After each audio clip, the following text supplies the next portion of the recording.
The evolution towards mobile as a first device is happening very quickly.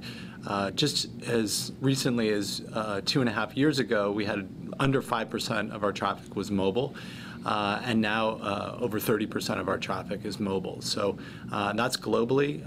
In the US, it's about 25%. And then, of course, you know where YouTube is at 40%.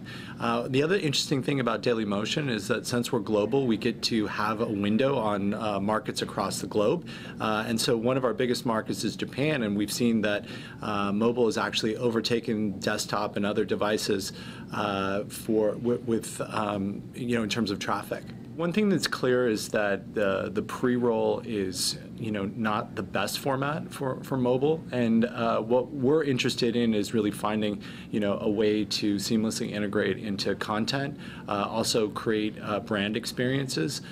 So part of that is through native integrations, through branded entertainment. Part of that is through adjacency and immersive experiences.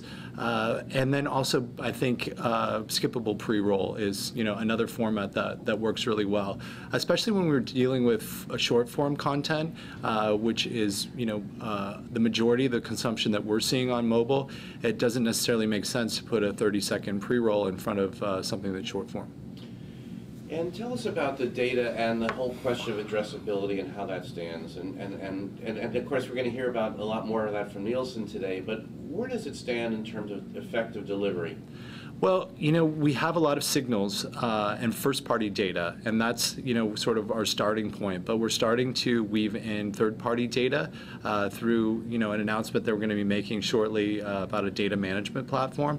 And so we're going to be allowing advertisers both to access our inventory through our direct sales channel, through sponsorships, but also through the programmatic channel, and be able to take advantage of all the rich data that we have on a first-party, and then the third-party data that they can layer in on top of that.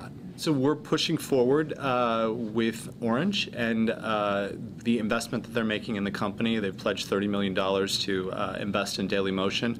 A lot of that's going towards our U.S. operations and also our mobile operations, and really solidifying the platform here. We've opened an office in Palo Alto, which is research and development for our mobile platform. We've moved one of our co-founders to Palo Alto, and really to be part of the ecosystem out there. We've had an office out there for a while, but we've really expanded our operations there.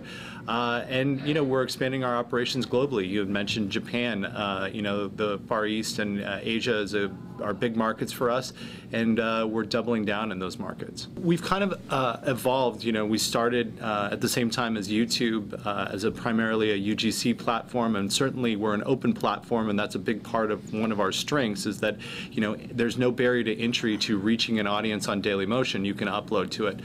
So we have people that are sharing videos with their family and friends, but increasingly, we're seeing that creator class of folks that are looking to create an audience, create a media brand for themselves that's authentic, that has a community around them, that takes advantage of our sharing, and that's going to be increasingly a big part of our traffic. And then we've always had a portion of our traffic that's through our partnerships with big media. So CBS is a recent partner that we signed, also Condé Nast Entertainment.